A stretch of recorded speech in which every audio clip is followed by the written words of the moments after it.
Dragi prijatelji, gledaoci, slušaoci, dobrodošli u novu epizodu podcasta Digitalk. Ja sam vaš domaćin, Vlado Kovač, a moja današnja sagovornica biće Bojana Pavlović, koja nam dolazi iz kompanije Merkle. Mi ćemo se danas baviti IT industrijom, ali jednom vrlo specifičnom i veoma važnom temom vezano za celu IT industriju. Naime, mi ćemo danas pričati o diverzitetu i inkluziji u okviru IT sektora. Ovo je veoma važna tema, treba mnogo više da se priča o ovome i nadamo se da ćemo dati podstrek nekim kolegama da ovu temu raširimo tokom ove godine na više kanala i da napravimo neki mali pomak, jer nekako smo i navikli da IT industrija pravi pomake kada je poslovanje u pitanju. Naravno, pre nego što krenemo sa današnjim razgovorom, kao i u svakoj epizodi, ja ću vas podsjetiti da se pretplatite na naš YouTube kanal, kliknite i na ono zvonce kako biste dobili notifikaciju kada izađe svaka nova epizoda. Uvek sam dostupan putem maila na info@digitalk.rs, tako da sve vaše ideje, sugestije, kritike, predloge za teme koje želite da načnemo u Digitalk podcastu i sagovornike koje želite da vidite ovde u vrućoj stolici, možete mi poslati putem maila, ja ću vam vrlo brzo i vrlo rado odgovoriti.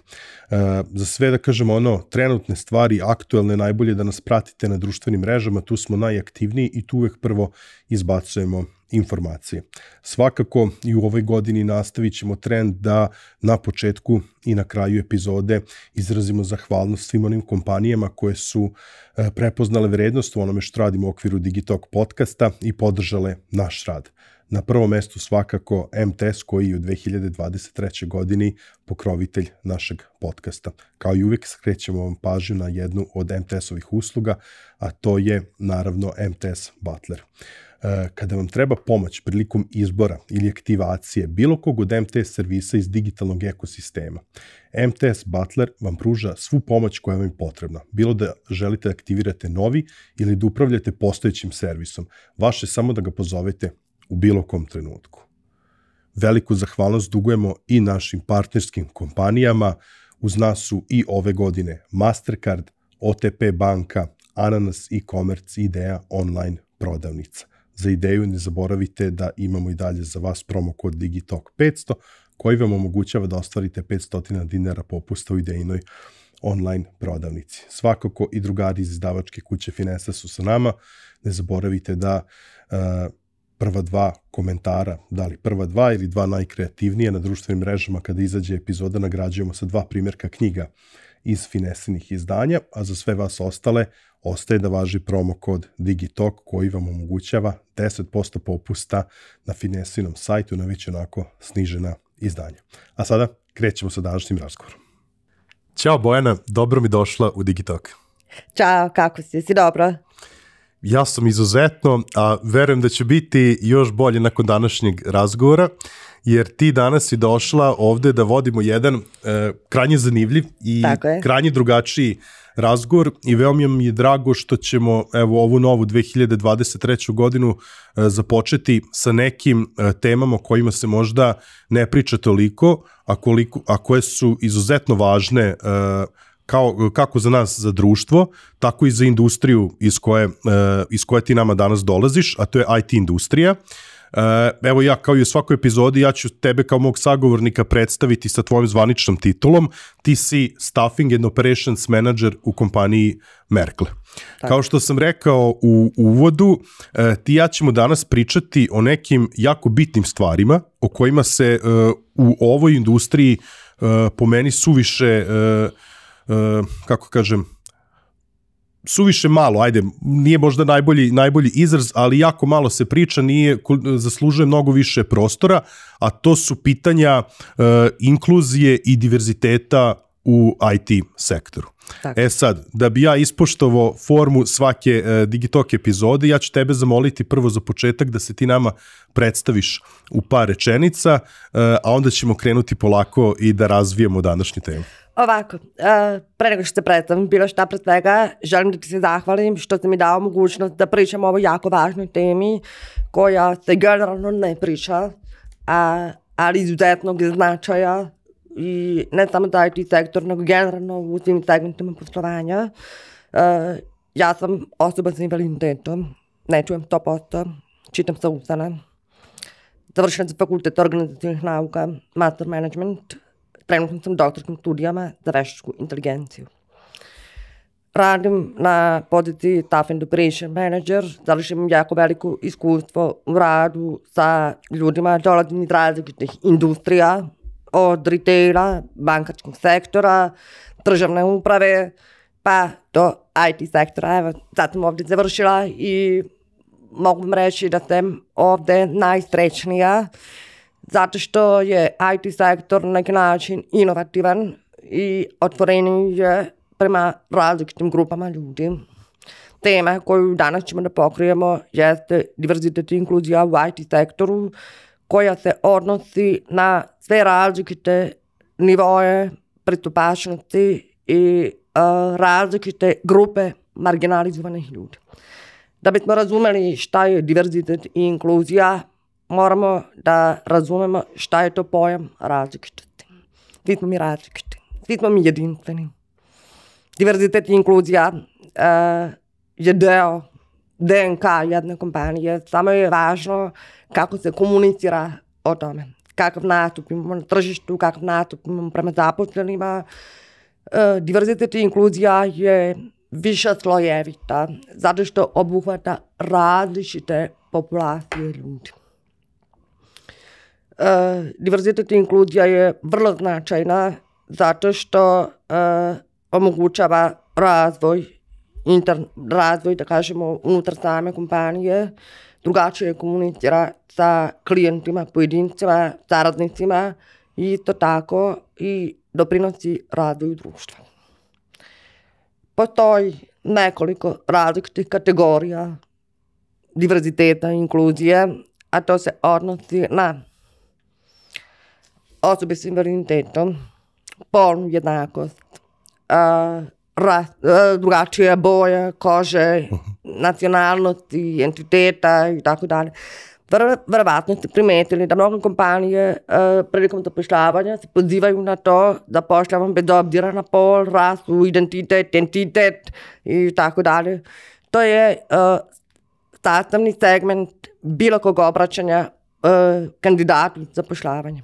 Diverzitet i inkluzija je izuzetno značajna iz razloga što ako kompanija komunicira na takav način, stvara jedan prostor, da kažemo da ima veliki rasadnik talenata. Što više različitih ljudi zapošljavamo, to više različite opcije možemo da damo stakeholderima, saradnicima i tako dalje. Sad si nam dala, ajde da kažem, savršen uvod zašto su uopšte ove teme bitne. Meni je drago što si ti sama napomenula da je IT sektor taj koji, pored tih nekih tehnoloških inovacija, koji donosi možda neke nove pristupe u poslovanju, metodologije, je suštinski nekako i inovator kada su u pitanju neke društvene teme, poput diverziteta i inkluzije. Ja sam u par navrata u Digitalk podcastu sa mojim sagovornicima pominjao neke teme koje su vezane za ovo. Pre svega, ja koliko se sećam sa koleginicom Biljanom Rakić iz kompanije Coing, a onda kada sam sedeo sa tobom i sa Milicom, kada sam čuo kako zapravo to sve funkcioniše kod vas u kompaniji Merkle, zaista sam želeo da dam prostora da ti i ja razgovaramo.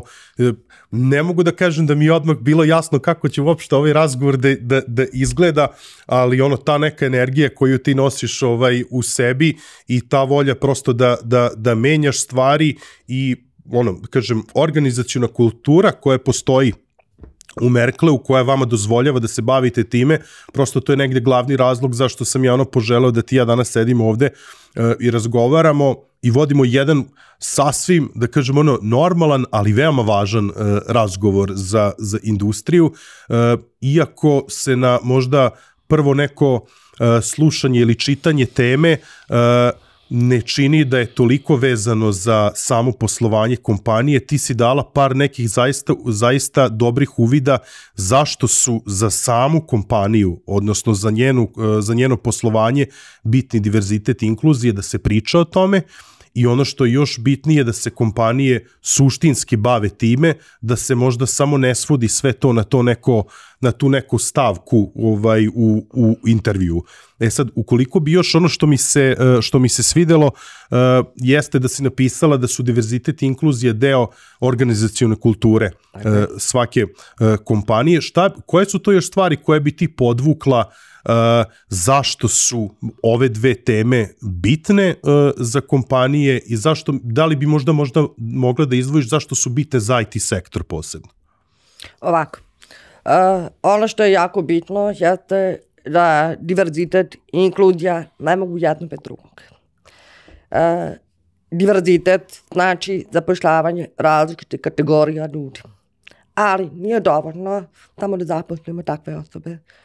Jako je bitno da promovišemo tu kulturu tolerancije, jednakosti, da bi to zaista funkcionisalo. Međutim, diverzitet i inkluzija su jako teško merljivi, ali nisu nemoguće merljivi. Diverzitet i inkluzija je nešto što treba da polazi od strategije same kompanije. Da bi se diverzitet i inkluzija primenile, mora da postoji jako dobra saradnja između top managementa, HR-a i komunikacije.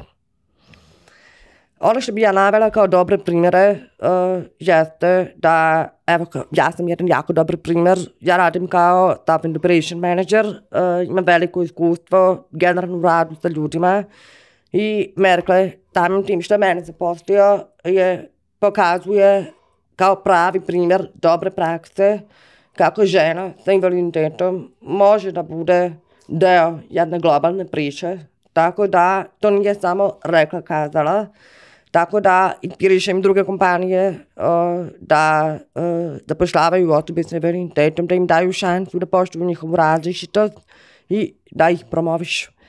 Zašto? Zato što osobe sa invaliditetom su vrlo često nevidljive, marginalizovane.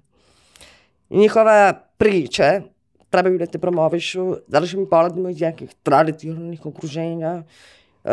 Vrlo ćete se iznenaditi da osobe s invaliditetom vode jedan zatvoreni život.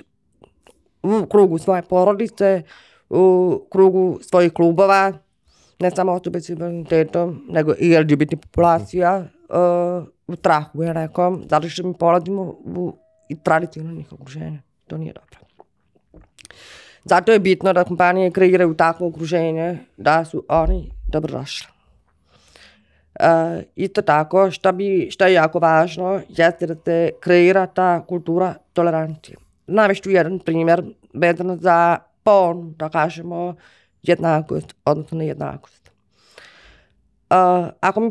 Ako dođemo u jedno tradicionalno muško okruženje, započnemo 3 žene na menadžerskim pozicijama i ukoliko ne kreiramo takvu kulturu da one mogu da doprinesu svojim znanjem i veštinama, on će se povući. Šta se dalje dešava? To se dalje odražava na poslovne rezultate kompanije.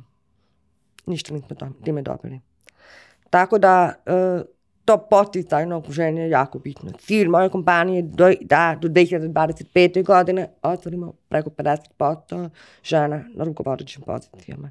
Što je vrlo, da kažemo, pozitivan signal da žene treba da se motivišu, da rade na sebi, da razvijaju svoje liderske veštine, jer im se pruža jedan prostor da izkažu svoje veštine. Ono što je jako značajno jeste da se razume šta je to više slojevitost diverziteta i inkluzija. Ne može da postoji jedna osoba koja će se baviti diverzitetom i inkluzijom, zato što, kao što sam napomenula, više slojevita. To obuhvata LGBT žene, da kažem, polnu jednakost, etničku pripadnost, multikulturalnost, i to tako diverzitet i inkluziju spada generacije. ako je neko mlađi, ako je neko stariji. Tad imate nivo predrasuda. Ako ja sam stariji, ja imam više iskustva, šta ti znaš. Ali zapravo, mlađe generacije, recimo, bolje barataju tehnologijama. Je li tako? Tako je. Tako da ne treba u komunikaciji koristiti takvu vrstu govora. Šta, ja sam iskusniji od tebe, ti nisi. Ti si mlađi. Isto tako, u diverzitetu, u inkluziji je važno kako komuniciramo. Evo vidite, ja sam osoba s invaliditetom. Vidite kakav izraz koristim. Osoba s invaliditetom. Vrlo često se koristi izraz invalid, handicap. Koristi se gluvani, ja 100% ne čujem. Ja nisam nema. Koristi se izraz osoba sa oštećenim sluhom. Jako je važno to komunikacije i razvijanje svesnosti. Ako imate u timu neku osobu koja je korisnica invalidskih kolisa, ona je nepokretna. Vidite koji je to uvredljiv rečnik. Isto tako treba voditi računa i kad te obraćaš da li je psihološkinja, psiholog. Znači jako je bitan način komunikacije kako se obraća, da kažemo, osobama sa iz različitih kategorija koje dolaze. Ono što je interesantni podatak, zašto je diverzitet i inkluzija jako važna, to se, da kažemo, u svetu više primjenjuje. Sad ću malo da pričamo o brojevima. Naprimjer, osobe koje,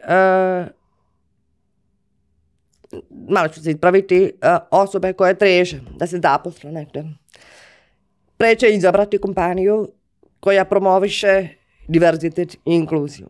Praksa je pokazala da 70% osoba gleda kakva je politika kompanije što se tiče različitosti. Isto tako mogu da kažem da ako su žene bile na višim rukovodećim pozicijama, to je dovelo do toga da 35% većeg prihoda su dobili. U Velikoj Britaniji je to vrlo popularno. Recimo, ako smo zapošljavali žene 15% više, dolazilo je do 3,5% povećanja bruto zarade. Tako da treba dati prostora različitim načinima razmišljanja, zato što je različitost bogatstvo jedne kompanije. Kompanija kada koristi politiku diverziteta i inkluzije kao deo svojih strateškog pravca, doprinosi tome da bude vidljivija na neki način, takvim politikama utiče na pozitivne promjene u društvu. Kako bi se to radilo? Evo, da krenemo da pođemo od samih sebe. Ako imamo različite timove, možete li vi zamisliti sada kada toliko različitih ideja, različitih umova je fokusirano na jedan zajednički cilj.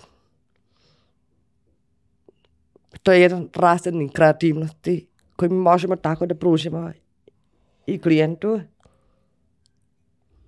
i da imamo mnogo veći benefit od toga.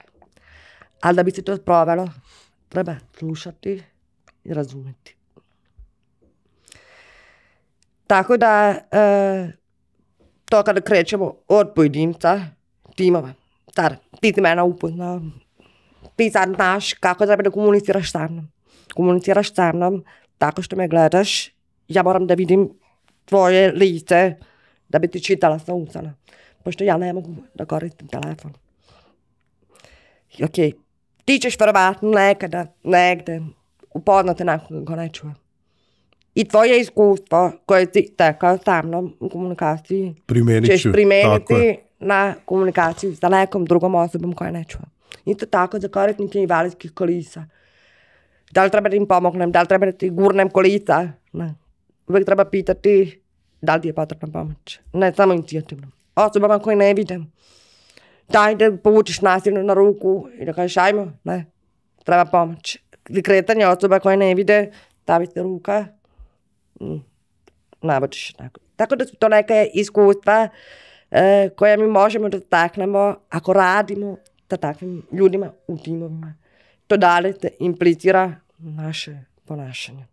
Tako je. Moja kompanija posluje sa 9 različitih zemalja. Da li razumete koja je to kulturološka različitost? Različitost je, što sam napomenula, više slojevita. Kultura, invaliditet, polna jednakost, LGBT, generacijski. Kad radite u jednom takvom okruženju tolerancije, to se dalje implicira na vaše individualno ponašanje. A vašim individualnim ponašanjem vi dajete neki dobar primjer drugom, trećem, petom, to ima domino efekat koji utiče na društvo. Mislim, ja se sve slažem sa tobom, znači to iskustvo koje steknemo, da kažem, u tom nekom kontaktu, komunikaciji sa osobama koje su različite od nas je, da kažem, onda nešto što dalje primenjujemo, ali ono što bih ja izvukao ovde kao neki zaključak jeste upravo kada pričamo o kompanijama koje bi trebalo da vode računa o diverzitetu i inkluziji, jeste pre svega onda edukacija tih zaposlenih, ali i, da kažem, definisanje tih nekih vrednosti oko kojih će se graditi kultura unutar same organizacije, kako bi ti zaposleni obraćali pažnju na ljude oko sebe. Znači, treba obratiti pažnju da li je neko različit od nas po nekom od svih ovih, da kažem, parametara koje si rekla. Mislim, mi sad ovde pričamo sa tobom o čitavom nizu nekih različitosti koje postoje oko nas, a kojih mi možda nismo svesni. Mislim, ja se smatram izuzetno privilegovanim što sam upoznao tebe, kažem ti, kada si mi ti poslala mail kao da se nađemo negde na kafi, i onda si ti meni napisala, to mi je bilo toliko fascinantno, kao, tako sam bio uzbuđen, jao Bože, kako sad to izgleda, ti si mi napisala da se nađemo na kafi, da popričamo, da mi skineš mimiku sa lica. I to je meni bilo zaista kao fenomenalno, mislim, kažem, kao neko novo iskustvo i prosto, kako ja sada sa to, mislim, jednu stvar ću te malo ispraviti, ti si rekla da ne koristiš mobilni telefon, ali te kako ga koristiš, ti ja se dopisujemo i razgovora, ali apsolutno koristiš Viber, SMS smo se dopisivali i to sve savršeno funkcioniše. Znači, potrebno je samo prosto da vodimo računa kako ljudi oko nas funkcionišu i samo malo prilagođavanje i opet kažem, ja se u ovom trenutku osjećam veoma privilegovanim i srećnim i što sam te upoznao i što mogu da vodim ovaj razgovor sa tobom, jer kao što si ti... Ja, baš te hvala, ja sam to baš srećna što sam upala da te na neki način svojim delovanjem promenim percepciju da ipak sa gluvim osobom može da se komunicira SMS putem.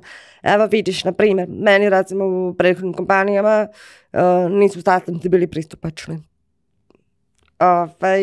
Nisu bili pristupačni zato što nije postojao titel sastanaka. Jasno. Jako je teško čitati sa usana online do piksela. Drugačije je to živo čitanje sa usana, kao što sam rekla, diverzitet i inkluzija je DNK neke kompanije. Tako je i način na koji mi komuniciramo je naš DNK. Kad čitam tebi sa usana, to je, imamo taj 3D moment.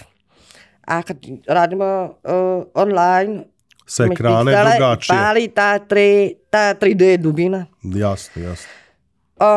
Ono što je meni, da kažem, u IT sektoru, što do sada nisam imala prilike, jeste da meni bude sastanak pristupačan.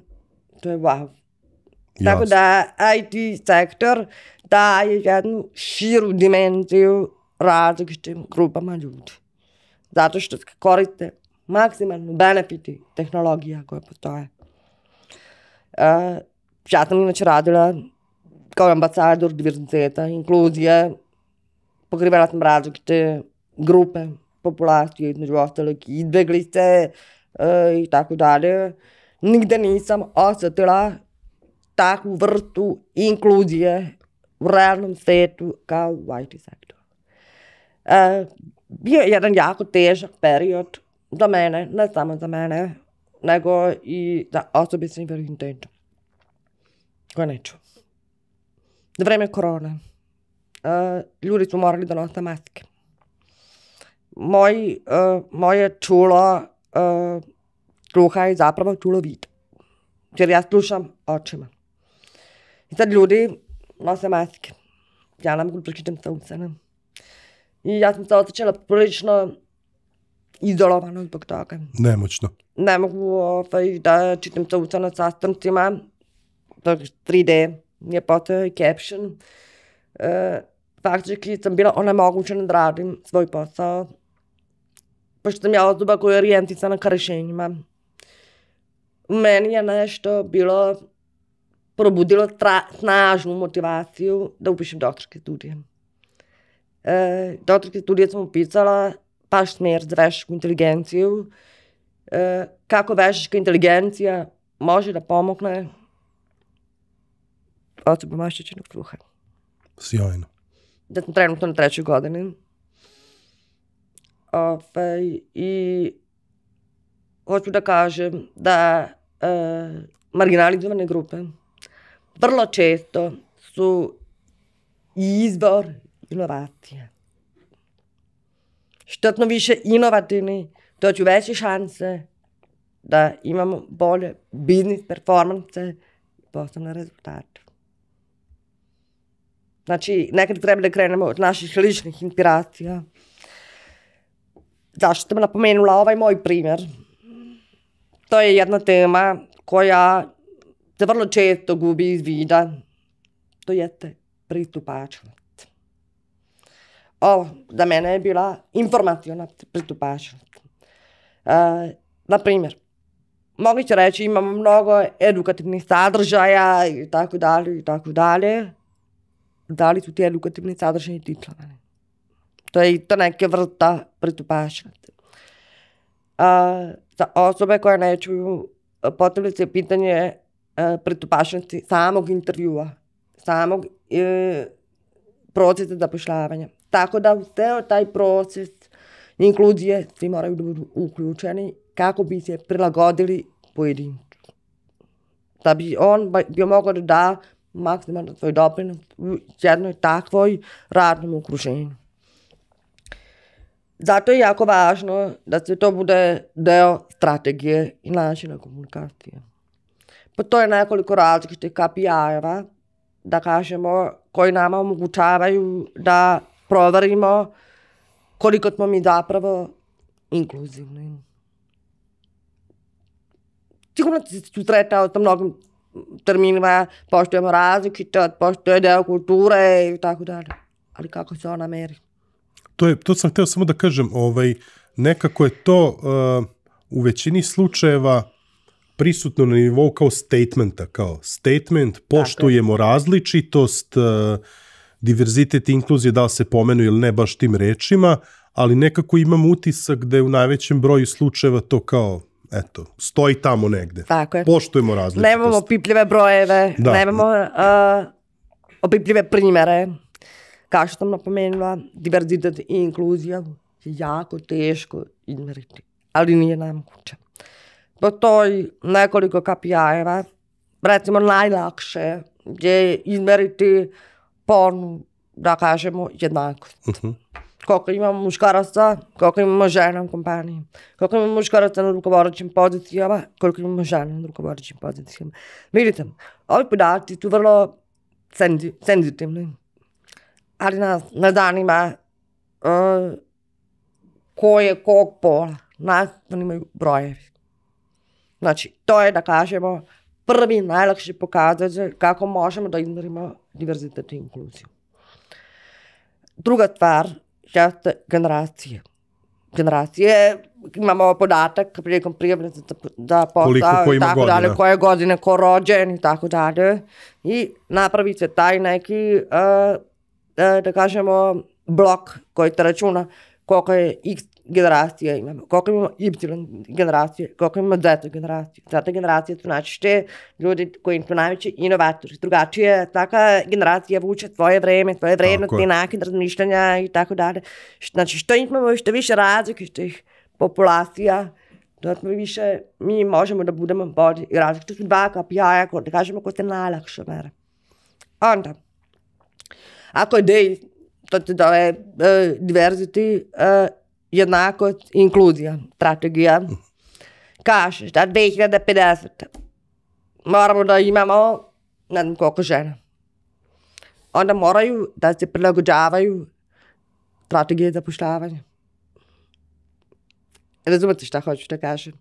Ako nemamo dovoljan broj žena, onda treba raditi na pravljenju radionica i edukacija i leadership programa da bi te žene osnažili. Znači, to nam daje neki driver kako mi možemo da idemo da dođemo ka tom. Zato su strategije jako važne. To su neki dugoročni alati koji nama omogućavaju da otkrijemo pravac kretanja. Sad, ono što je jako interesantno jeste i dolazimo do jednog malo težeg merljivog dela, to je LGBT populacija, osobe s invaliditetom. Za takve stvari možemo da kažemo, to su više neke uspešne priče. To zavisi koliko sredstava ulažemo u kampanje, da mi podržavamo takvu grupu ljudi. Evo, ja sam baš gledala Diversity and Inclusion strategija, dokument 2022. što je recimo u mojoj kompaniji imamo iz Amerike podatke. Recimo u Americi imamo 7,5% osoba LGBT populacije koji se oglašavaju što se predstavljaju kao LGBT, što je impresivna brojka. Imamo 7,5% osoba sa invaliditetom. Ali imamo u vidu da to dolazi iz nekog modernijeg i uređenijeg društva. Dok u Evropa je recimo najraznolikija u smislu kultura, nacionalnosti. Tu i toliko može lako da se izmeri, da kažemo taj KPI. Ali u ovim tradicionalnim okruženjima kao što je Evropa, teže ćemo izmeriti žene sa invaliditetom i osobe koje imaju problema sa poremećajima pažnje, autizmom i tako dalje. Ali zato treba kreirati takve kampanje koje podržavaju takvu grupu ljudi. Kampanje, recimo, mi imamo za 2023. poprilično veliki broj kampanja koje će se pokrivati isto tako, pored inkluzije i diverziteta u marginalizovanim grupama, postoji još jedan segment, a to su osobe koje nisu marginalizovane. To su, recimo, majke. Majke, recimo, imaju u IT sektoru vrlo povoljnije, da kažemo, okolnosti. U smislu da kada može se vratiti na posao, ne mora da radi odmah full time, može da radi 4 sata, ima fleksibilno radno vreme. Isto tako imamo i opciju da očevi uzimaju porodiljsko odsustvo, što da kažemo u Srbiji se jako retko primjenjuje. Ali isto tako važno je da zaposleni zna da ima tu opciju da može da uzme takvu vrstu odsustva bez bojazni da će biti ismevan u društvu, da će dobiti otkaz zbog toga i tako. Znači to je isto jedan važan segment. Isto tako je jako važan segment jeste životni balans. I imamo isto tako, u mojoj kompaniji smo razvili dane mentalnog zdravlja, što se naziva kod nas Wellness Day, gde su svi mogli da uzmu slobodan dan. 10. oktobra. Tako da je to na neki način neka vrsta kampanja, u smislu podržavamo mentalno zdravlje. Postoje određeni datumi kad bi mogla te kampanje da se rade. 3. decembar je za osobe s invaliditetom, 10. decembar je dan ljudskih prava, jer se ovo ipak potpada u jedan domen ljudskih prava. 1. decembar je za osobe obolele od side. Imamo kada su vezano za LGBT populaciju, kad su neki događaji i tako dalje, da te podržavaju takvi događaji. Na tačan datum mislim da to radi ne bitno da pomenemo, da. To je taj neki način kako mi podržavamo naše zaposlene i kako se komunicirati javnošću. I kako što sam rekla na početku, da vratimo, 70% ljudi bira kompaniju koja ima baš diverzitet i inclusion strategije. Sad, pored svega ovoga što sam napomenula, što je jako važno, važno je da je ovo deo empower brandinga.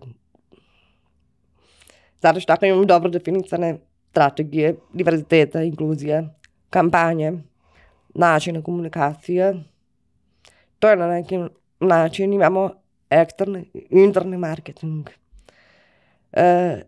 Verovatno si čuo za izraz employer branding. Employer branding je izuzetno važan. Sad zamislite, ako imate jaku kulturu, jake kampanje, jake načine komuniciranja, jake benefite, vi automatski predstavljate jedan kao jak i stabilan poslodavac koji će da privuče takve kandidate. Tako je. Vi ste onda privlačan poslodavac, poželjan poslodavac. Tako je, jeste. Zato što mi smo da kažemo nastali, mi smo još u nekom procesu tranzicije, transformacije i tako dalje, ali jesmo. Zašto ti kažem zašto? Prvo što poštuje diverzitet i inkluziju, radi se na razvoju, da kažemo, različitih kanala komunikacije, empower brandinga, employment brandinga i jedan rasadnik različitih znanja, različitih tipovi ličnosti. Jako smo u procesu transformacije, svi smo mi nekako imamo tu neku dobru energiju i sinergiju među timovima. Moj posao kao Staff and Operation Manager, malo ću da promovišem i moju poziciju da bismo razumeli zašto ja ovde danas pričam. Diverzitet i inkluzija je deo mene, moje ličnosti. Ceo život sam negde radila da to bude i pristupačno obrazovanje, pristupačan posao. To je deo mog identiteta, to je moja strast. Ja to mnogo volim da radim. Ali isto tako, da biste radili ovaj posao, morate da volite da radite sa ljudima, da razumete njihove potrebe. Staffing pozicija je takva da povezuje potrebe, da kažemo, povezuje zahteve klijenata i jedan set veština, znanja, tipova ličnosti, želja. Znači, ako jedan zaposleni želi da radi za određenog klijenta, određenu industriju, mi slušamo te želje. Klijenti imaju zahtev da radi sa određenim profilom ljudi, sa određenim pozicijama. Staffing je most koji nalazi vezu između talenta i veština i zahteva klijenata. Tu treba prepoznati različitost. Znači, ne samo različitost u znanju, različitost u veštinama, načinima komunikacije, takvu različitost. Tako da se diverzitet i inkluzija zapravo prožima kroz sve segmente i načina poslovanja. To je onda možda i razlog, osim toga što za IT sektor, za IT industriju kažemo da je negdje inovator, zato što uvek nekako tehnologija je tu prvo dolazila, ali to bogatstvo u širini, u smislu industrija, klijenata za koje se radi, pa opet različitost ljudi koji su u samoj IT kompaniji, negde nudi mogućnost da se ozbiljno radi na inkluziji i diverzitetu. Sad, ono što tu mene sada interesuje jeste, mislim, mi moramo, mislim, ja bar volim otvoreno da razgovaram, i negde treba da budemo iskreni sami sa sobom i živimo u prilično tradicionalnom društvu i ne izlazi se često u javnost, da kažem, sa izjavama vezanim, mislim, ajde, pre svega smo društvo koje je možda još uvek veoma osetljivo na pitanja vezana za LGBT populaciju, rodna ravnopravnost, pitanje da li smo mi tu još uvek na nekom nivou na kojem smo želeli da budemo. Jako mi je drago što si pomenula i različitost generacija, jer mi nekoliko puta smo pričali i u našem podcastu o toj čuvenoj Z generaciji, kako su ovakvi, kako su onakvi, ali prosto to je taj, da kažem, to je ta generacijska razlika koju treba da poštujemo, jer svaka generacija nosi nešto za sebe i definitivno je nešto što treba da se uzme u obzir kada se i pravi ta neka i poslovna strategija i strategija vezana za različitost u kompaniji. Sad, kako je to sprovoditi programe ili strategije vezane za diverzitet i inkluziju u društvima koja možda nisu toliko napredna kao neka zapadna tržišta i tako dalje. Ono, sama si rekla da vi imate u koliko zemalja ste prisutni. Imamo 16 kancelarija, 9 zemalja. Znači u 9 zemalja širom sveta, pretpostavljam da je to, sama si rekla koliko je to različitih i etničkih grupa, nacionalnosti i tako dalje, to je definitivno da jedno veliko bogatstvo svakoj kompaniji. Opet kažem, ja mislim da kod nas na tržištu Srbije može na prste jedne ruke da se izbroji kompanije koje su možda tako, na taj način javno izašle da zastupaju određene stavove po pitanju diverziteta i inkluzije. Koliko je teško na tržištu poput srpskog baviti se tim stvarima? Na jednom nivou na kojem se vi bavite? Ovako, u principu i nije mnogo teško. Samo da postoji iskrena volja i želja. Jako je važno da postoji komunikacija između top managementa i HR-a. Ako top management nije otvoren za promovisanje različitosti, inkluzije, automatski tako se neće ni kompanija ponašati. Teško jeste, zato što smo mi u tradicionalnim okruženjima, ali nije nemoguće. Mi ovdje danas baš upravo pričamo o tome da bismo inspirisali tako je. I lidere, i zaposlene, i društvo, čak u celini, svi ste slušalci ovog podcasta, kako mi zapravo možemo da primenimo diverzitet i inkluziju. Prvo pođemo od KPI-eva koji su nam značajni, koji su lakše mjerljivi, pa idemo ka teži. Onda idemo ka kampanjama. Koliko su te kampanje bile uspešne. Ali ono što je najbitnije, unutar same kompanije jeste organizovanje treninga o diverzitetu i inkluziji. Šta je ono što nas određuje kako ćemo mi da se ponašamo prema različitim grupama? To je nešto što mi imamo duboko u sebi. To su naša uverenja i predrasude. Različito se ne odnosi samo i na marginalizovane grupe, odnosi se i na fizičke karakteristike. Neko je puniji, neko je mršaviji, neko je ovakav, vidi ga, podsmevanje, ta neka kultura podsmevanja nije dobra. Automatski osoba se povlači i ne daje maksimalne svoj performans. To se dalje odnosi na potrebne rezultate, potrebne ciljeve. Šta je potrebno? Pošto sam ja više 10 godina imam iskustva u oblasti diverziteta i inkluzije. Radila sam i na razvoju timova kako raditi i razvijati diverzitet. Jeste pre svega treninzi lidera. Kako to da prepoznaju šta su to snage i slabosti članova njihovog tima. Kako se koriguju predrasude. Postoji jedan harvardski model kako možemo da preispitamo sebe, da naša uverenja isplivaju na površinu. Može da ti se desi, da se ti, ne ti, nego bilo ko, ali da kažemo, da ti imao, recimo, negativno iskustvo od neke smeđe žene koja nije htjela da ti proda čokoladu. I ti rasteš, ti godinama nisi ni svestan tog posvetnog uverenja da ti smeđa žena smeta.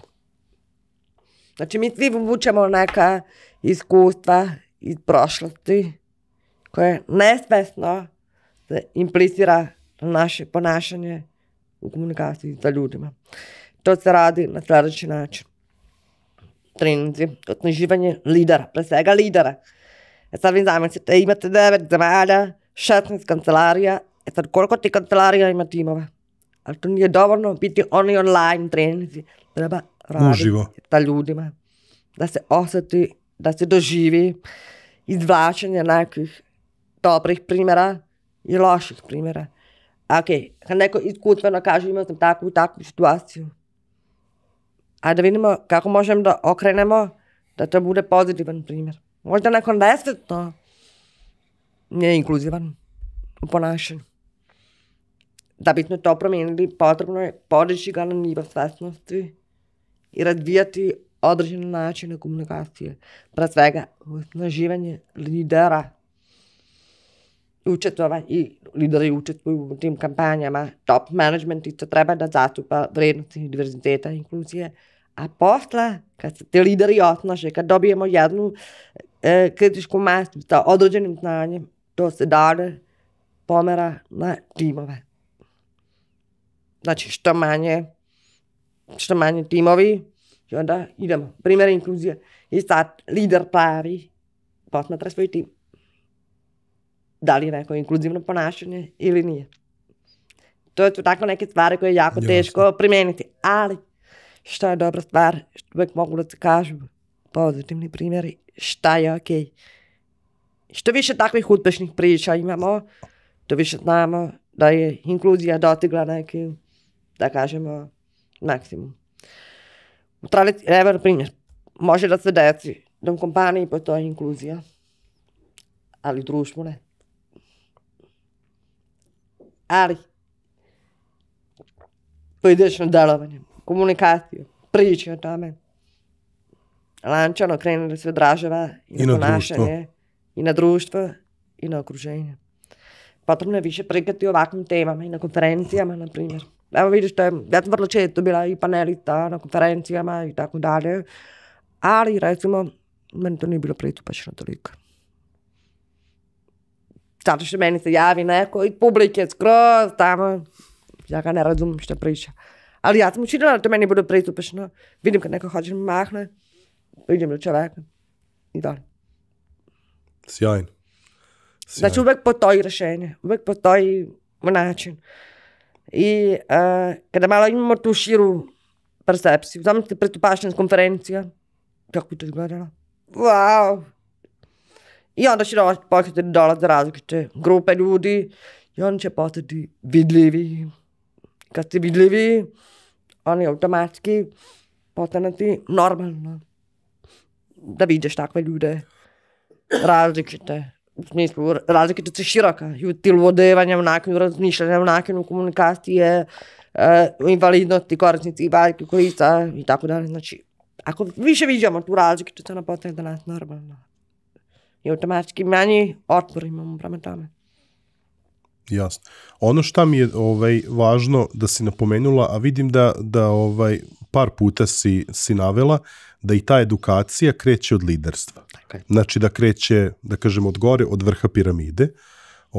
To je, ajde da kažem, verovatno praksa kada želimo da primenimo većinu tih nekih stvari, kada želimo da menjamo ajde da kažem, deo kulture ili da se nešto primenjuje na nivou cele organizacije. Znači, pre svega treba liderstvo i ceo menadžment da budu, što si ti rekla, da imaju to malo šire shvatanje i širi pogled na svoju organizaciju kako bi mogli da shvate značaj tako nečega. Sad, ono što bih voleo jeste da vidim da li bi možda mogla da podeliš sa nama neke primere dobre prakse u svetu, regionu, u Srbiji.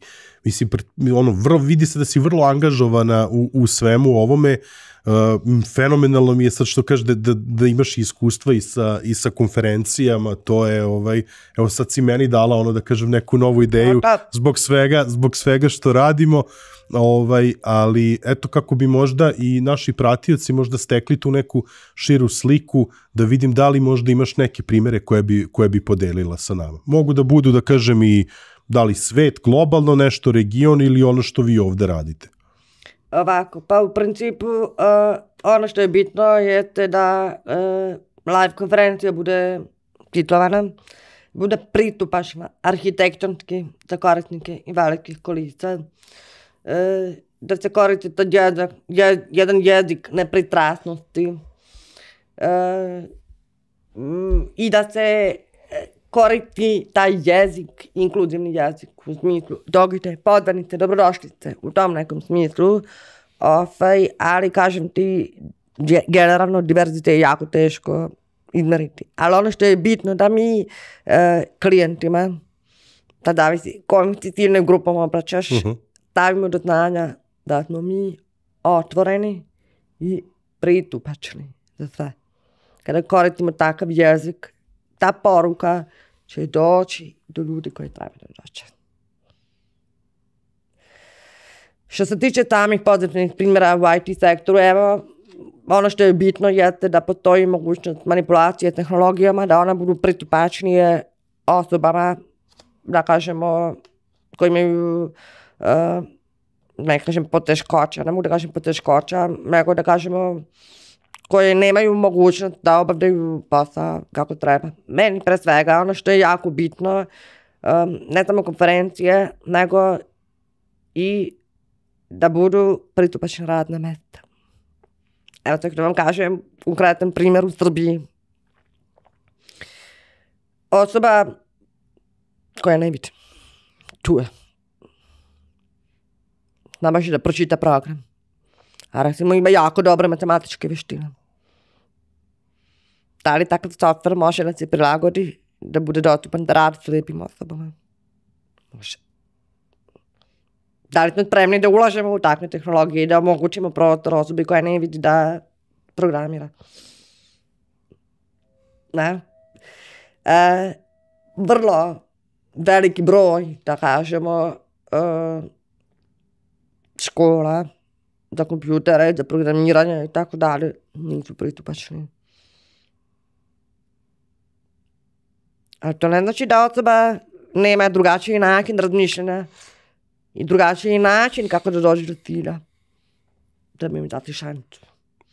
Kroz različita mentorstva, prakse. Evo, na primjer, ja sam htjela bila da flertujem, da probam da naučim programiranje, ali nisam mogla. Zašto? Zato što nisam mogla da gledam i to vremeno u računar, da pišem kod i da gledam šta priča neko. Što nije bilo pristupačno.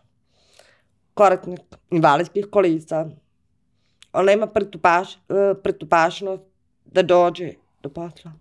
Nema pristupačnost da dođe do škole. Nema pristupačnost da bude na konferenciji. Dešava se i to. Slažem se. Ali razvojem, da kažemo, tehnologija i da kažemo jedan pozitivna stvar za vreme korona što se desilo, da su ljudi shvatili da mogu da rade u kuće. Je li tako? Da li korisnik invalidskih kolica može da radi u kuće? Može. Tako da treba imati tu širinu u smislu dati ljudima mogućnost i šansu da uče. Možda mi među tim ljudima imamo tako vrtne programere i matematičara. Imamo i takako. Osobe koje imaju, da kažemo, mentalne, da kažemo, poteškoće, vrlo se pokazali kao dobri matematičar.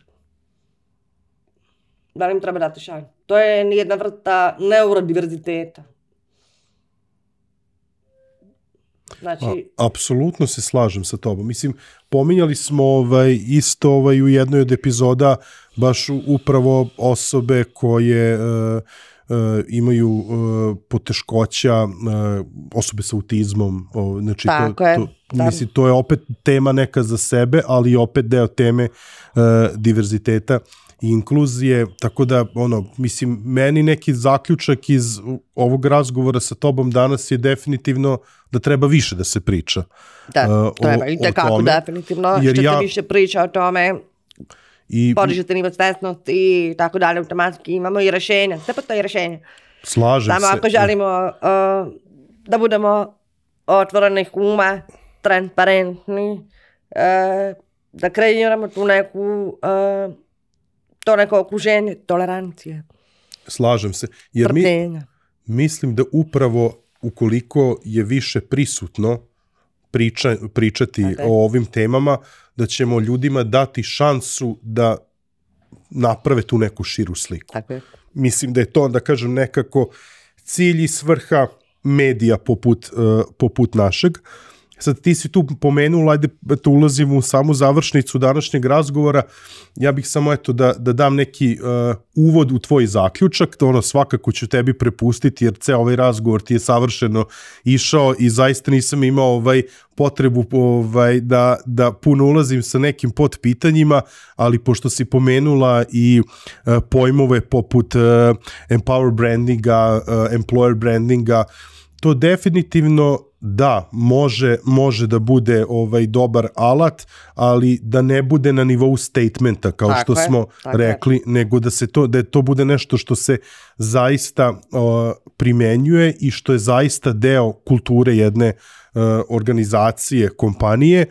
I ono što se meni jako svidelo kada smo dogovarali razgovor, da je prosto srž svega toga je orijentisanost na ljude.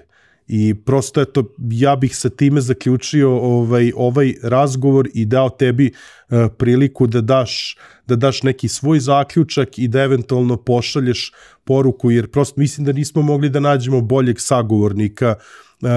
Radiš u jednoj velikoj globalnoj IT kompaniji, baviš se jednim sjajnim poslom i pritom koristiš svoju energiju da sprovodiš nešto što mislim da je veoma značajno danas, pogotovo u društvu kakvom smo mi.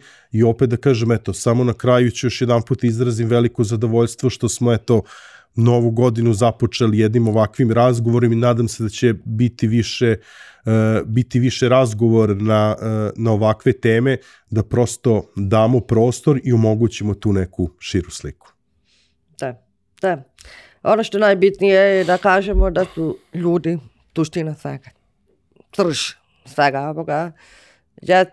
Da se pred svega radi jedna ljudskost, empatija, način komunikacije, kako se to radi. To je mandatorno da bude deo, odnosno mandatorno obavezno je da bude deo strategija komunikacije, deo kultura jedne kompanije.